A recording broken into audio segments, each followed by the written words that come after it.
तो बच्चों हम पढ़ रहे हैं आपकी 10th क्लास की बुक फुटप्रिंट्स विदाउट फीट का चैप्टर नंबर 7 जिसका नाम है द नेकलेस। पार्ट 1 हम पढ़ चुके हैं। चलिए पार्ट 2 में आज हम पढ़ते हैं कि जब पार्टी का दिन आया। बॉल का मतलब होता है एक डांस पार्टी।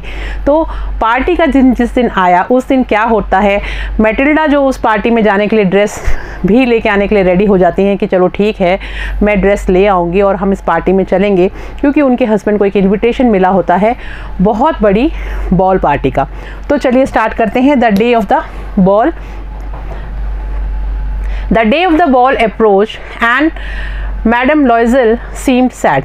कि वो दिन आ गया, यानी बॉल पार्टी वाला जो दिन है वो पहुंच चुका था, यानी वो दिन आ गया था और डांस पार्टी उस दिन थी। And madam Loisel seemed sad. लेकिन मैडम जो लॉयज़ल हैं वो तो बहुत उदास दिखाई दे रही थी, डिस्टर्ब्ड, एंग्शियस, और बड़ी ही वो परेशान और बहुत ही अधीर हो रखी थी। Nevertheless her dress was nearly ready. और ऐसा नहीं था कि भाई उनकी जो ड्रेस है वो लगभग तैयार ही थी। हर husband said to her one evening. उनके हस्बैंड ने उनसे एक दिन शाम को कहा, what is the matter with you, यानी तुम्हारे साथ क्या मामला है, यानी तुम इतनी परेशान क्यों हो।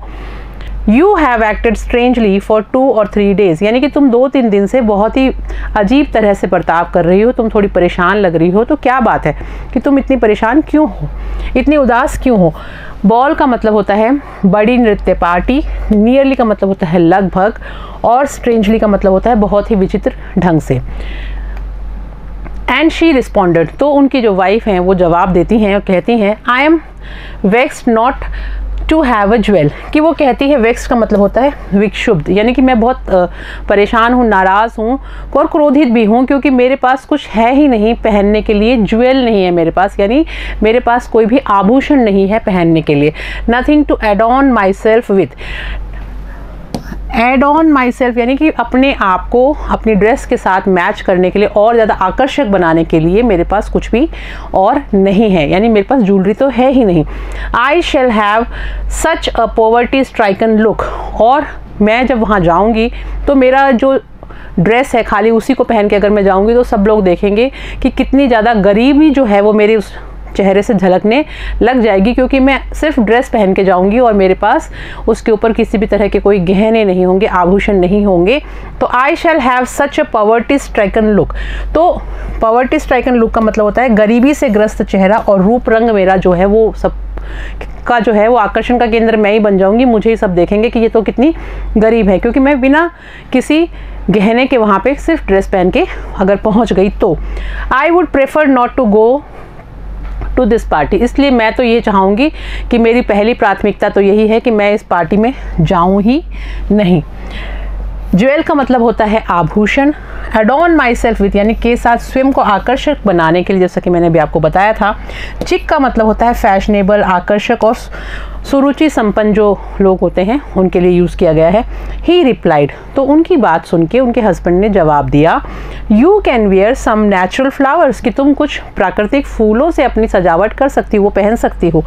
In this season they look very चिक, और क्योंकि इस तरह के मौसम में वो बहुत ही आकर्षक लगते हैं, बहुत ही शानदार लगते हैं, कि अगर तुम अपनी जो ज्वेलरी है वो फूलों से बना लो तो वो भी बहुत ज़्यादा आकर्षक लगेगी, लोगों को बहुत ही ज़्यादा अपनी तरफ आकर्षित करने वाली, लुभावनी लगेगी। तो वो कहती है, शी वॉज नॉट कन्विंस्ड, लेकिन उनकी इस बात से वो बिल्कुल भी कन्विंस्ड नहीं थी, यानी वो इस बात से संतुष्ट नहीं हुई। कन्विंस का मतलब होता है पूर्णतया आश्वस्त। तो बिल्कुल भी उसको कोई फ़र्क नहीं पड़ा और उसको कोई भी जो आश्वासन उनके पति ने उनको दिया उससे वो संतुष्ट नहीं हुई। नो, शी रिप्लाइड, उसने कहा नहीं, जवाब दिया, there is nothing more humiliating than to have a shabby air in the midst of rich women. तो वो कहती है कि इससे ज़्यादा शर्मिंदगी वाली बात और कुछ भी नहीं हो सकती कि मैं इतनी सारी महिलाओं के बीच में और इतनी भद्दी लगूं बिना ज्वेलरी के। तो मैं उन अमीर औरतों के बीच में बुरी लगूंगी, मैं नहीं जाना चाहती। There is nothing more humiliating. There is nothing more humiliating का मतलब होता है इससे ज़्यादा और शर्मिंदा करने वाली कोई बात और नहीं हो सकती than to have a shabby air in the midst of rich women, कि बहुत सारी अमीर महिलाओं के बीच में मैं एक भद्दी सी हवा की तरह लगूँ, यानी भद्दी सी दिखाई दूँ उनके बीच में, वो सब पहचान जाएंगे कि ये मैं गरीब हूँ, तो वो रेडी नहीं होती।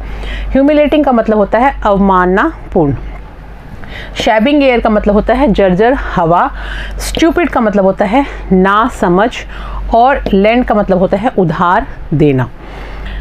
Then her husband cried out, फिर उसके जो पति हैं वो अचानक से चिल्लाए, क्राइड आउट यानी जोर से बोले, हाउ स्टूपिड वी आर, कि देखो हम लोग कितने मूर्ख हैं, कितने स्टूपिड हैं।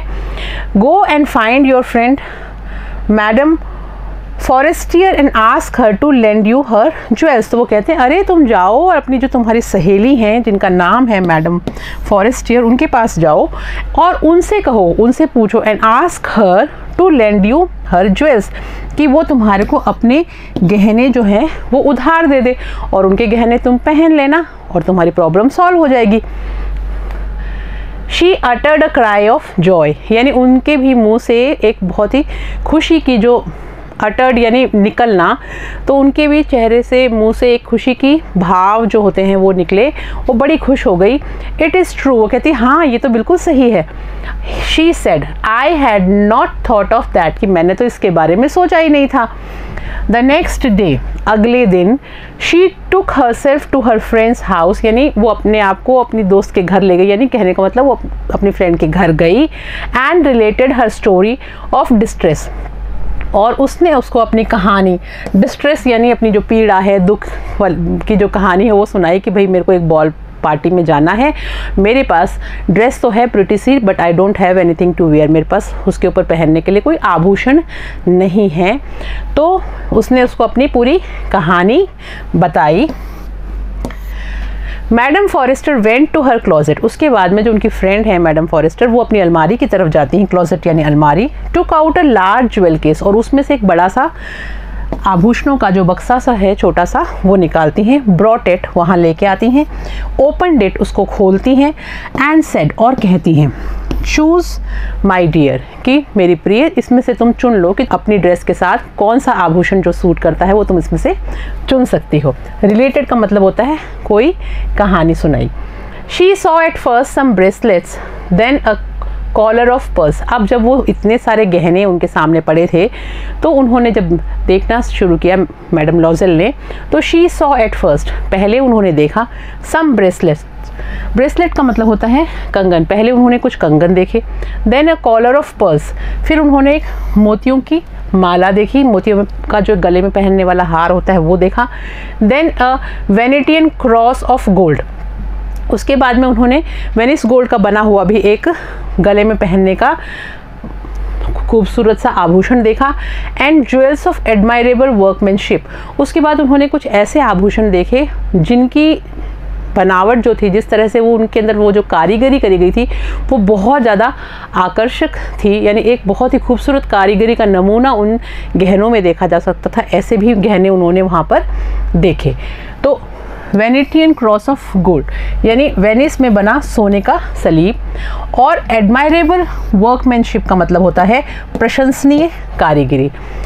नेक्स्ट देखते हैं, she tried the jewels before the glass, अब उन्होंने शीशे के सामने खड़े होके उनको एक एक करके ट्राई किया, यानी लगा के देखा कि भाई उनकी ड्रेस के साथ कौन सा सूट करता है। हेजिटेटेड, उसके बाद में थोड़ी सी वो हिचकिचाई, but could neither decide to take them nor leave them, ना ही तो वो उनको डिसाइड कर पा रही थी, यानी ना ही तो वो निर्णय ले पा रही थी कि क्या वो उसको ले जाए अपने साथ, और लीव देम, और ना ही वो उनको छोड़ना चाह रही थी। इस लाइन का मतलब ये है कि वो इतने खूबसूरत गहने थे कि जब वो उसको लगाती हैं तो उनका मन करता है कि मैं इनको ले जाऊं, और वो उनको छोड़ना भी नहीं चाहती थी क्योंकि वो बहुत खूबसूरत थी, लेकिन वो उनको ले भी नहीं जा पा रही थी। वो इसलिए क्योंकि वो उनकी ड्रेस के साथ मैच नहीं हो रहा था। तो क्योंकि शुरू से ही वो ऐसा चाहती थी कि उनके पास खूबसूरत गहने हो और आज उनको उन गहनों को लगाने का मौका मिल रहा था, तो उनका मन कहीं ना कहीं उन पर अटका हुआ था। वो चाहती नहीं थी कि उनको छोड़ के जाएं, और लेके भी इसलिए नहीं जा सकती थी क्योंकि उनको अपनी ड्रेस के साथ जिस टाइप का आभूषण चाहिए था वो परफेक्ट उनको मिला नहीं था। Then she asked, have you nothing more, फिर उन्होंने उनसे पूछा, मैडम लॉजेल ने पूछा अपनी फ्रेंड से कि क्या आपके पास और नहीं है, और गहने नहीं हैं। ब्रेसलेट मतलब होता है कंगन, कॉलर ऑफ पर्ल्स मतलब मोतियों का गले का हार। ये मैं आपको पहले बता चुकी हूँ एक बार और, मैंने आपको वर्ड मीनिंग्स में बताया।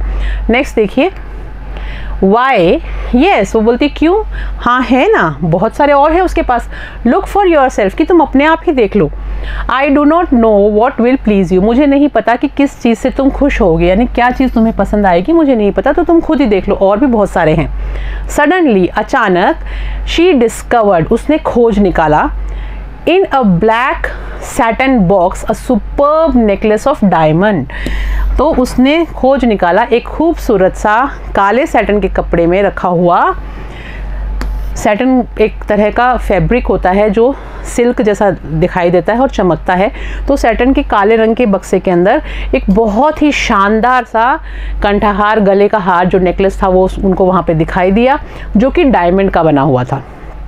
ठीक है, her hands trembled as she took it out, और उसके हाथ कांप रहे थे जब उसने उसको बाहर निकाला। क्यों? क्योंकि वो हीरे का हार था, तो हीरे का हार पहली बार उसने देखा तो उसके हाथ थोड़े कांप रहे थे, हिल रहे थे जब उसने उसको सैटन के उस काले कपड़े में से उस हार को निकाला। She placed it about her throat against, throat का मतलब होता है गला, तो उसने उसको निकाल के और अपने गले के ऑपोजिट यानी गले पे जब उसको लगाया, हर ड्रेस, और उसने देखा कि उसकी जो ड्रेस है उसके विपरीत वो कैसा दिखाई देगा। एंड वॉज एक्सटैटिक, एक्सटैटिक का मतलब होता है अति प्रसन्न हुई वो उसको देख के, और उनको लगा कि ये तो बहुत ही शानदार लग रहा है। She placed it about her throat against her dress and was ecstatic, और जैसे ही उन्होंने उसको लगाया और देखा कि अरे ये तो बड़ा ही शानदार लग रहा है, और वो बहुत खुश हो गई, बहुत प्लीज थी कि अरे इतना अच्छा पीस मुझे मिल गया। Then she asked in a hesitating voice, फिर उन्होंने थोड़ी सी हिचकिचाती हुई आवाज़ में पूछा, full of anxiety, full of anxiety का मतलब होता है पूरा का पूरा एक अनिश्चितता के भाव से उन्होंने पूछा, जिज्ञासिक होते हुए, could you lend me this only this, वो कहती है क्या आप मुझे ये उधार दे सकते हो, सिर्फ यही वाला मुझे चाहिए।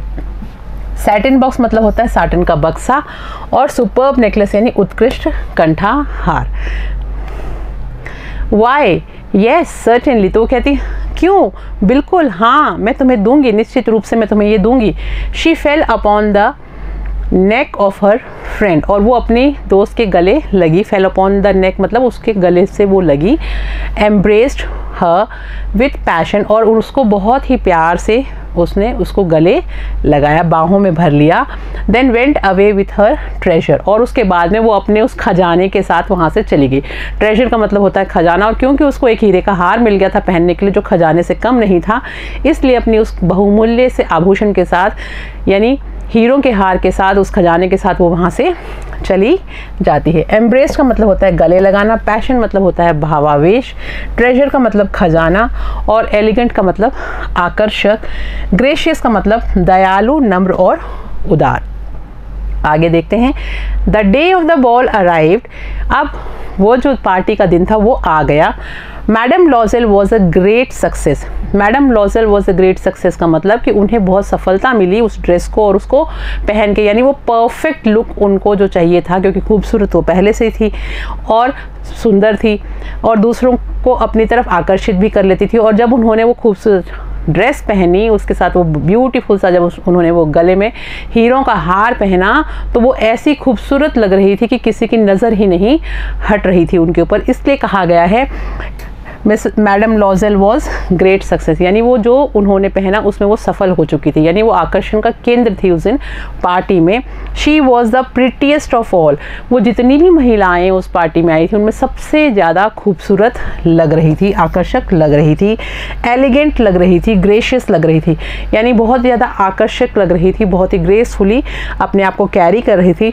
Smiling and full of Joy, और मुस्कुराती हुई और पूरी आनंद से भरी हुई, बहुत खुश थी, एकदम प्रफुल्लित सी वो दिखाई दे रही थी।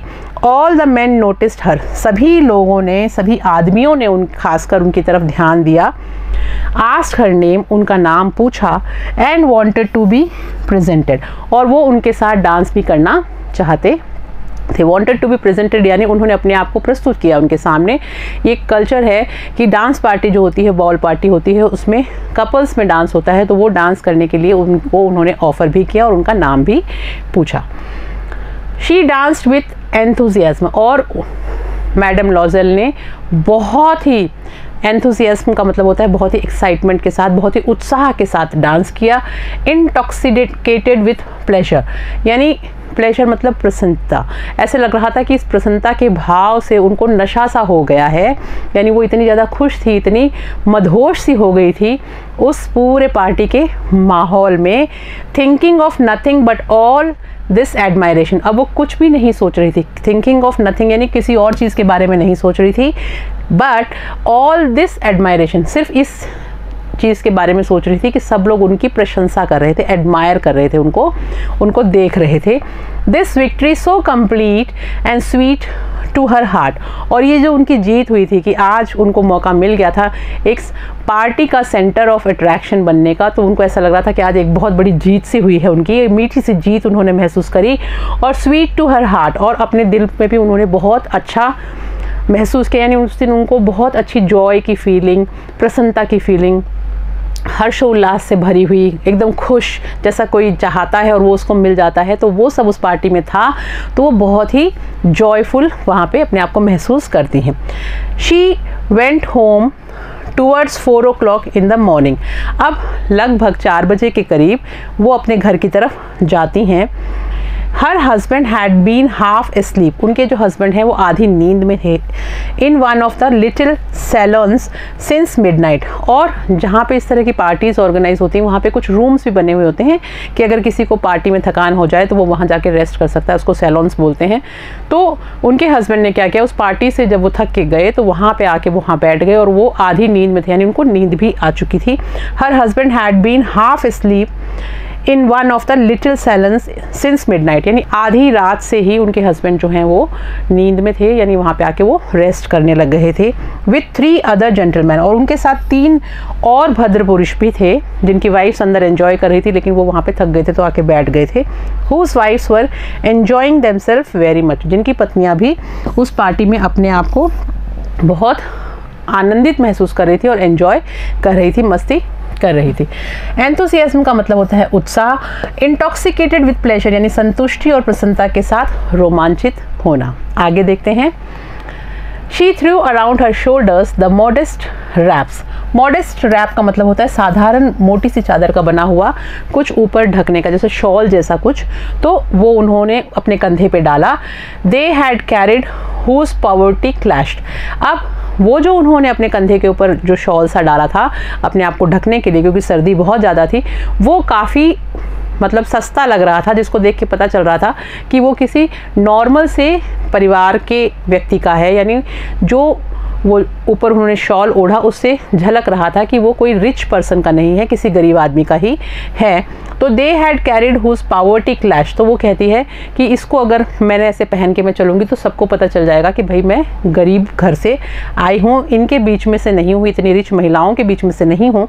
विथ द एलिगेंस, क्लैश मतलब मेल ना खाना, तो वो उस पार्टी के जो माहौल था उसके अनुरूप वो जो उन्होंने ऊपर ओढ़ा शॉल वो बिल्कुल भी मेल नहीं खा रहा था। विद द एलिगेंस, और elegance of the ball costume, कि वो जो बॉल कॉस्ट्यूम यानी उस पार्टी में जो लोग कपड़े पहन के आए थे उन पोशाकों के सामने जो उसने शॉल ओढ़ लिया वो बिल्कुल मेल नहीं खा रहा था, उससे लग रहा था कि वो कोई गरीब महिला का है।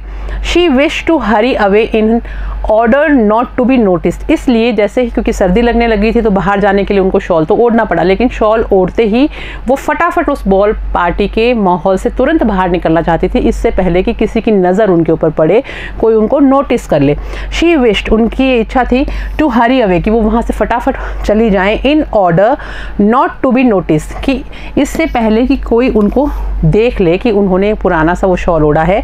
The other women who were wrapping themselves in rich furs, क्योंकि बाकी की जो औरतें हैं पार्टी ख़त्म होने वाली थी तो बाकी की जो महिलाएं हैं वो भी अपने आप को कवर कर रही थी अपने अपने शॉल से, गर्म कपड़े से।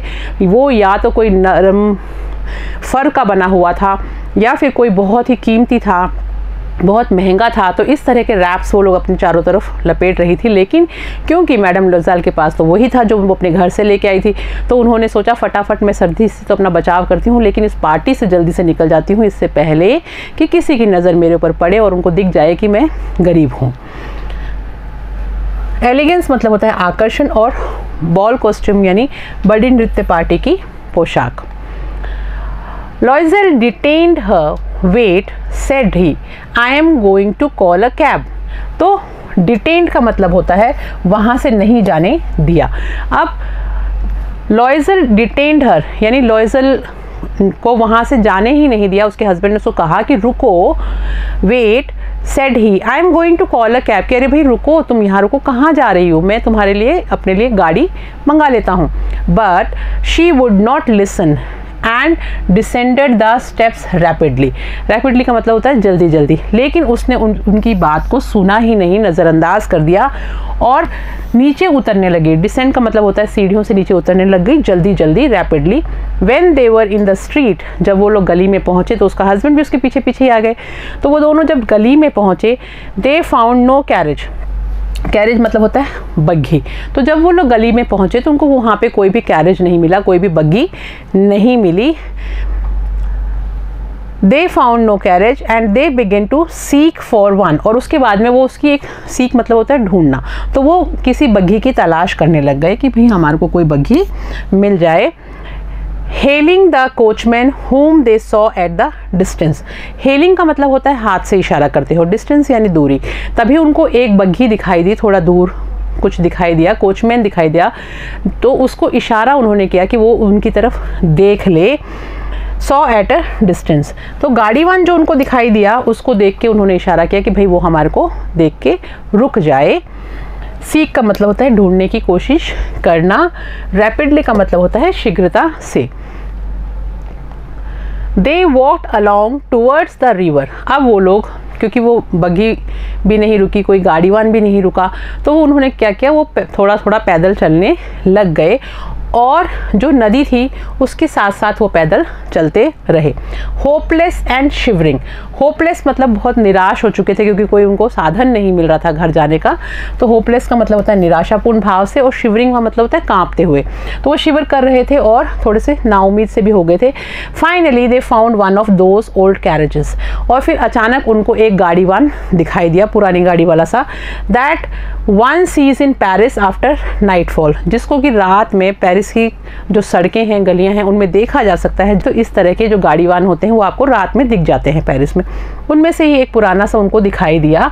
It took them as far as their door and they went wearily up to their apartment. अब वो उनको लेके चला गया।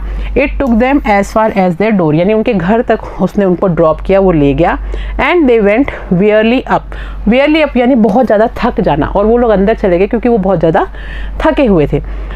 टू देयर अपार्टमेंट, यानी अपना जो उनका घर था, जो अपार्टमेंट मतलब होता है मकान, तो उस मकान तक, उस फ्लैट तक वो अपना चले गए। It was all over for her, और अब उसके लिए वो सब कुछ ख़त्म हो चुका था, यानी वो जो खूबसूरत सा माहौल था पार्टी का, वो अब मैडम लॉइजेल के लिए ख़त्म हो चुका था क्योंकि पार्टी से वो लोग वापस घर आ गए थे। And on his part he remembered that he would have to be at the office by 10 o'clock, और उसी के साथ साथ में यहाँ पे ही यूज़ किया है मिस्टर लॉइजेल के लिए कि अब उनको भी ये याद आया, ही रिमेंबर्ड कि he would have to be at the office by 10 o'clock, कि उनको अपने 10 बजे तक दफ्तर में पहुंचना है। तो अब वो लोग रेस्ट कर लें, सो जाएं। नाइटफॉल का मतलब होता है दिन की समाप्ति। She removed the wraps from her shoulders before the glass for a final view of herself in her glory। अब क्योंकि पार्टी ख़त्म हो चुकी थी, मैडम लॉइजेल जो है वो चाहती थी कि अब आखिरी बार मैं अपने इस खूबसूरत लुक को एक बार शीशे के सामने अपने आप को निहार लूँ, देख लूँ, क्योंकि ऐसा मौका बारी बारी तो मिलता ही नहीं है। शी रिमूव्ड द रैप, सो उन्होंने वो जो ऊपर का जो रैप था उसको हटाया। फ्रॉम हर शोल्डर्स, अपने कंधों पर से। बिफोर द ग्लास, उस कांच के सामने।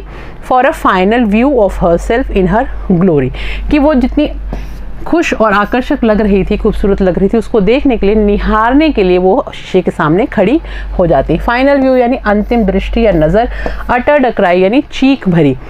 अब सडनली अचानक, शी अटर्ड अ क्राई, उनके मुंह से एक बहुत ही तेज़ जो है चीख निकलती है। हर नेकलेस वॉज नॉट अराउंड हर नेक, कि उनका जो नेकलेस था वो उनके गले में था ही नहीं। तो बच्चों कहाँ चला गया वो नेकलेस, क्या होता है, उसके लिए हम इसको आगे कंटिन्यू करेंगे नेक्स्ट पार्ट में। आप लोग यहाँ तक के चैप्टर को पढ़िएगा। मिलेंगे नेक्स्ट क्लास में, तब तक पढ़ते रहिए। Thank you.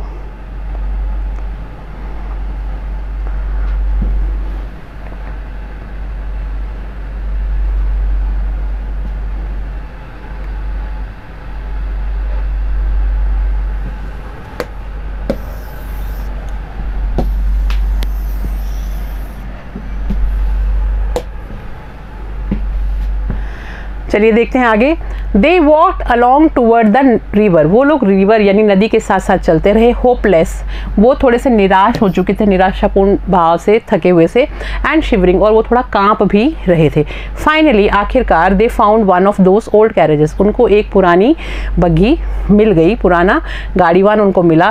That one seize in Paris after nightfall, जो कि रात में देखा जा सकता है पेरिस की गलियों में, सड़कों पर। It took them as far as their door, और वो उनको उनके घर तक ले गया।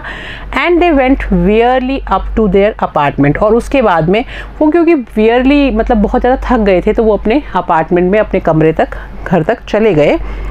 It was all over for her, और मिस लॉसेल और मैडम लॉसेल सोचती हैं कि अब सब कुछ ख़त्म हो गया उनके लिए।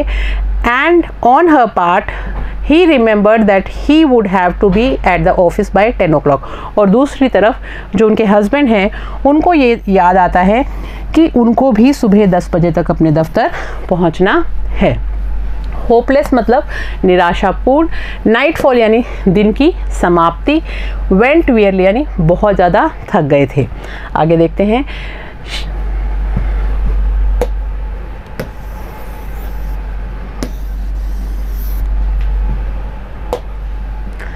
आगे देखते हैं। She remove the wraps from her shoulders before the glass for a final view of herself in her glory.